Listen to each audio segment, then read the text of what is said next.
السلام علیکم ورحمۃ اللہ وبرکاتہ۔ تمام ساتھی کا استقبال ہے ہمارے یوٹیوب چینل FB آصف میں۔ آج ہم آپ کے لیے حضرت جی مولانا سعد صاحب دامت برکاتہم کا نیو بیان لے کر آئے ہیں۔ آپ تمام حضرات اس بیان کو دھیان سے سنیں اور عمل کرتے ہوئے امت تک دعوت کے ذریعے سے پہنچانے کی فکر کریں۔ السلام علیکم ورحمۃ اللہ وبرکاتہ۔ میں آپ سے عرض کرنا چاہتا ہوں، بے شک کتابیں اپنی جگہ ہیں، اس سے علم اس سے استغنا نہیں ہے، لیکن یہ عام انسانوں کی تربیت اور تعلیم کے لیے یہ نظام کافی نہیں ہے۔ اس کے لیے تو لازمی ہے یہ بات کہ علماء کو عوام کے لیے اور عوام کو علماء کے لیے اپنا وقت فارغ کرنا ہوگا۔ جب تک مسجد کی سطح پر یہ دونوں طبقے جمع نہیں ہوں گے، امت کا جہل ختم نہیں ہوگا۔ یہ ایک حقیقت ہے، یہی مقصود ہے اس سے۔ تو میں نے عرض کیا کہ نماز علم پر پوری اترے، مسائل ہم سے معلوم کریں اور علماء مسائل بتلائیں۔ اس طرح ہمیں اپنی نمازوں کی خروج میں مشق کرنی ہے، لمبے لمبے رکوع کی، لمبے لمبے سجدوں کی۔ ابھی تو اللہ مجھے معاف فرمائے، دکان کے تقاضے کی وجہ سے یہ اس طرح نماز پڑھ رہا ہے جیسے کوئی جانور، جیسے کوئی پرندہ ٹھونگ مارتا ہے زمین پر۔ حدیث میں آتا ہے ایسی نماز اس کے اوپر دے کر ماری جائے گی میلے کپڑے کی شکل میں۔ جماعت میں نکلنے کی غرض ہے، یہ میں عرض کر چکا ہوں، حضرت عمر کا قول، نکلنے کی غرض نماز کی تکمیل ہے۔ کہ جماعت میں نکل کر کوئی کام نہیں ہے، نہ تجارت کا، نہ زراعت کا، نہ زمیندارے کا، نہ گھر کا، نہ کارخانے کا۔ یہاں تو صرف ہمیں موقع ملا ہے، ایک موقع ملا ہے کہ 4 مہینے مشق کر کے، آپ ذرا غور کر لیجیے، یہ فوجیوں کو مشق کرائی جاتی ہے، فوج میں بھرتی ہونے کے لیے مشق کرائی جاتی ہے فوجیوں کو۔ کیا یہ کہتی میں تو اپنے گھر میں مشق کر لیتا ہوں؟ نہیں جی، آپ یہاں آئیے سینٹر میں اور یہاں آپ کی نگرانی ہوگی، آپ کیا مشق کر رہے ہیں، یہاں آپ کی ایک حرکت کو دیکھا جائے گا۔ جب تک آپ کی فوجی مشقیں صحیح نہیں ہوں گی ہماری چاہت کے مطابق، آپ تو فوجی بھرتی نہیں ہو سکتے۔ آپ دیکھیے نا نظام دنیا کا رہا دین کہ دین جہاں سے چاہو لے لو میاں، اس میں کیا ضرورت ہے مسجد کی، کیا ضرورت ہے علماء کی، اور کتاب میں لکھا ہوا ہے میں عمل کر لوں گا۔ سنیے تو صحیح، آپ غور تو کریں میں کیا کہہ رہا ہوں۔ وہاں فوجی مشقیں ہوتی ہیں، اس سے امتحان ہوتا ہے۔ اگر آپ نے صحیح امتحان میں کامیاب ہوئے ہیں تب کہیں جا کر آپ فوجی بھرتی ہوں گے، ورنہ یوں نہیں کہ آپ آ کر داخل ہو جائیں کہ جی میں بھی مشق کیے ہوئے ہوں، میں بھی جانتا ہوں فوج میں چلنا کیسے ہوتا ہے، دوڑنا کیسے ہوتا ہے، مجھے معلوم ہے۔ اس تو کوئی اعتبار نہیں ہے۔ کسی فوجی یعنی مشق کے بغیر، کسی فوجی کے امتحان کے بغیر اس کا فوج میں داخلہ نہیں ہوتا۔ تو آپ کیسے ہدایت میں والوں میں داخل ہو جائیں گے اور کیسے کہہ دیں گے ہاں جی ہم ہدایت پر آ گئے، ہم نے دین سمجھ لیا ہے، جب تک آپ کسی کی نگرانی میں عمل کر کے نہ دکھلائیں۔ یہ بہت آسان کر کے عرض کر رہا ہوں۔ اس طرح میرے دوست عزیزوں، عمل کے ماحول میں رہنے سے آدمی اور اپنے عمل کی کمزوریاں کھلتی ہیں۔ ہمارے عمل میں کیا کمزوری ہے؟ تو اس طرح ہمیں اللہ کے راستے میں نکل کر اپنی نمازوں کو درست کرنا ہے۔ تیسری مشق یہ ہے نماز پر کہ نماز سے مسائل کا ہلکا یقین پیدا ہو جائے، اللہ کا دھیان پیدا ہو نماز میں۔ یہ مشکل چیز ہے کہ اللہ کا دھیان نماز میں پیدا ہو، اس لیے کہ نماز ان کی معراج ہے۔ جو آدمی اللہ سے معراج میں غافل ہے وہ بتائیے باقی کہاں متوجہ ہوگا اللہ کی طرف؟ جو معراج میں اللہ سے غافل ہے، یہ تو مومن کی معراج ہے۔ اللہ سے کلام بھی ہو رہا ہے، اللہ کو دیکھ بھی رہے ہیں، جی ہاں مومن کی معراج ہے۔ اس لیے میں نے عرض کیا کہ اللہ کے راستے میں نکل کر ہی ہو سکتا ہے۔ کیوں؟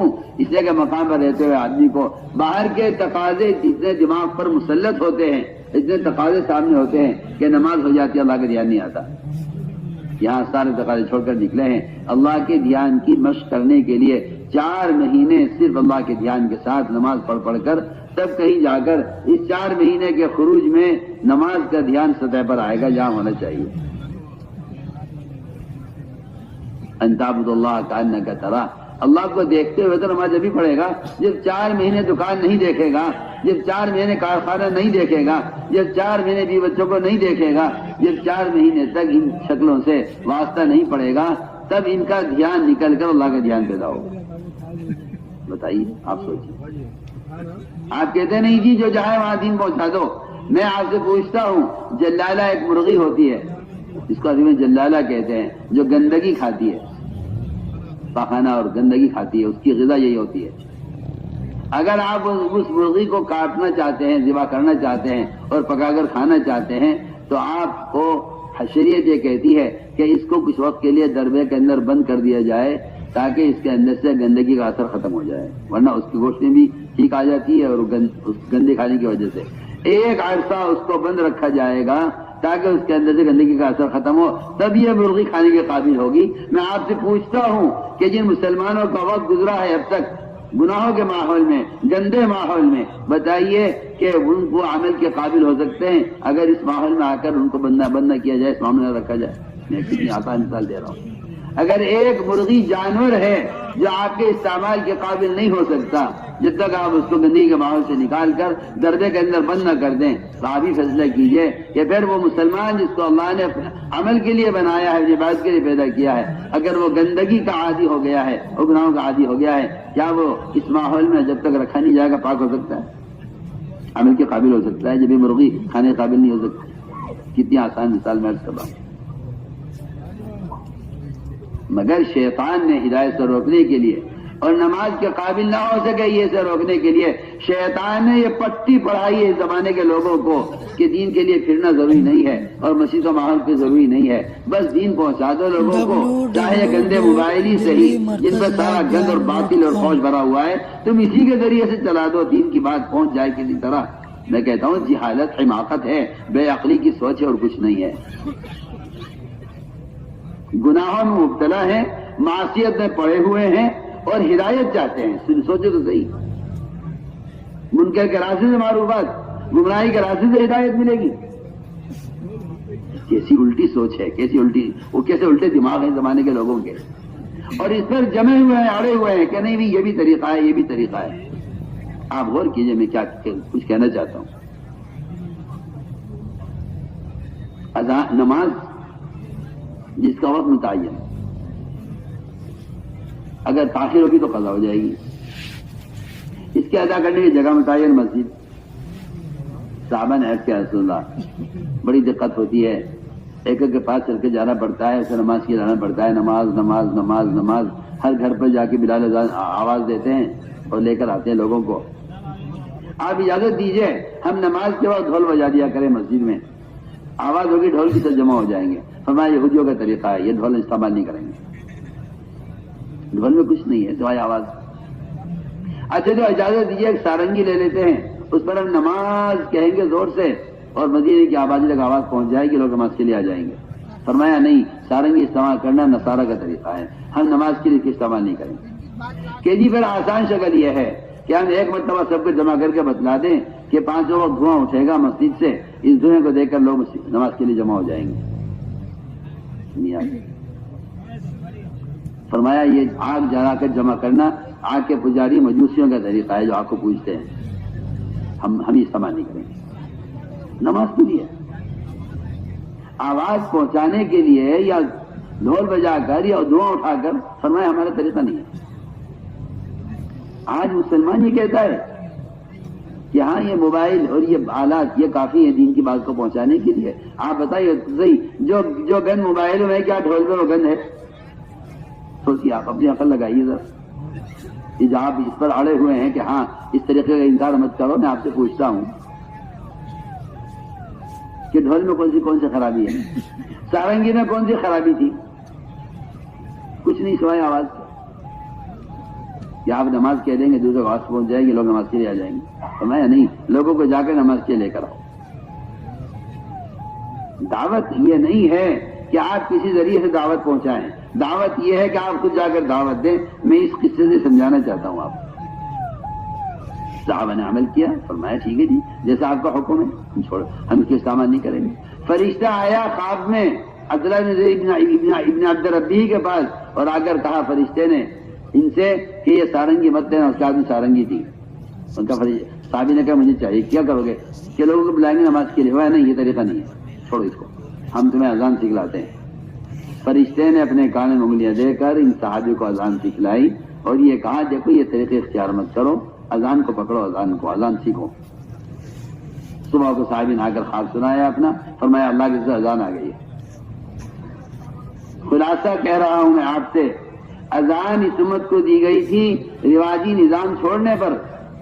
آج مسلمان نے اس رواجی نظام کو پکڑا تو آج دنیا میں مسجدیں، ہزاروں مسجدیں ایسی ملیں گی جن میں اذان نہیں ہوتی ہے. نماز ہوتی ہے، 5 وقت اذان نہیں ہوتی. کیوں کہ کیا مسجد رکھیں گے پیسے، مسجد کی تنخواہ دینی پڑے گی. نیٹ سے اذانیں ہوتی ہیں مسجدوں میں، جا کے دیکھو ملکوں میں. یہ تو اسلامی ممالک کا حال ہے جہاں مؤذن کی ان کو ضرورت نہیں ہے، نیٹ کی سہولت ہے. آپ ایسے دیکھیے تو صحیح، یہ سہولت ہے یا نحوست؟ آپ فیصلہ کیجیے، آپ فیصلہ کیجیے. جہاں تک مؤذن کی آواز جاتی تھی وہاں تک سارے مخلوق کے لیے دعائیں مغفرت کرتی تھی. قیامت مؤذن کی گردنیں اونچی ہوں گی، مؤذن کا اللہ کے یہاں مقام ہوگا. سب ختم، سب ختم. یہ جب نیٹ کی سہولت ہے تو مؤذن کی کیا ضرورت ہے؟ دیکھیے آپ جا کر، میں تو خود دیکھ کر آیا ہوں ملکوں میں. نماز ہوتی ہے نیٹ سے، اور نماز ہوتی ہے اور اذان نیٹ سے ہوتی ہے، مؤذن کوئی نہیں. بتائیے دعوت تامہ اسلام کا شعار ختم ان موبائلوں کی وجہ سے، جن کے بارے میں آپ جیسا پاگل آدمی یہ کہہ رہا ہے کہ کوئی حرج نہیں ہے. یہ غلط کہتے ہیں، جو کہتے ہیں تبلیغ والا غلط کہتے ہیں، وہ حرج نہیں ہے. آپ اس کا حرج دیکھ لیجیے. آپ کو یہود و نصارہ کے طریقے چاہیے ہدایت کے حاصل کرنے کے لیے، یا گمراہی کا راستہ ہے، یہ ہدایت کا راستہ نہیں ہے. اور آپ اڑے ہوئے ہیں اس پر کہ نہیں جی یہ بھی طریقہ ہے، یہ بھی طریقہ ہو. دیکھ لیجیے، خود ہی فیصلہ کیجیے. وہاں صرف نماز کی آواز لگانے کے لیے سارنگی کا استعمال کیا جائے گا، بالکل نہیں، اسے استعمال نہیں کریں گے. اور آپ پورا دین، پورا علم، نماز، سب کچھ موبائل پر ڈال کے کہہ رہے ہیں کہ یہ بھی ہدایت کا راستہ ہے. سوچیے، آپ خود ہی فیصلہ کیجیے. یا آپ کی جہالت، حماقت نہیں ہے تو کیا ہے؟ آپ رواج سے متاثر ہیں، آپ سنت سے دور ہیں، رواج کے قریب ہیں. آپ کو سنت مناسبت باقی نہیں رہی ہے. آپ باطل آلات کے اس لیے تائید کر رہے ہیں کہ آپ کو سنت سے کوئی تعلق باقی نہیں رہا. میں صاف کہہ رہا ہوں سب سے. اللہ جزائے خیر دے مفتی تقی عثمانی مدد علی، وہ تو یہاں تک فرما گئے کہ یہ موبائل نہیں ہے، یہ میزائل ہے. وہ فساد ان سے آئے گا جس کا تم تصور نہیں کر سکتے. جس کو تم ہدایت کا ذریعہ سمجھ رہے ہو وہ گمراہی کا ذریعہ ہے. اس لیے ہم تاکید سے عرض کر رہے ہیں آپ سے کہ یہ نشر و اشاعت کا کام نہیں ہے، یہ نقل و حرکت کا کام ہے. نشر و اشاعت کا کام نہیں ہے.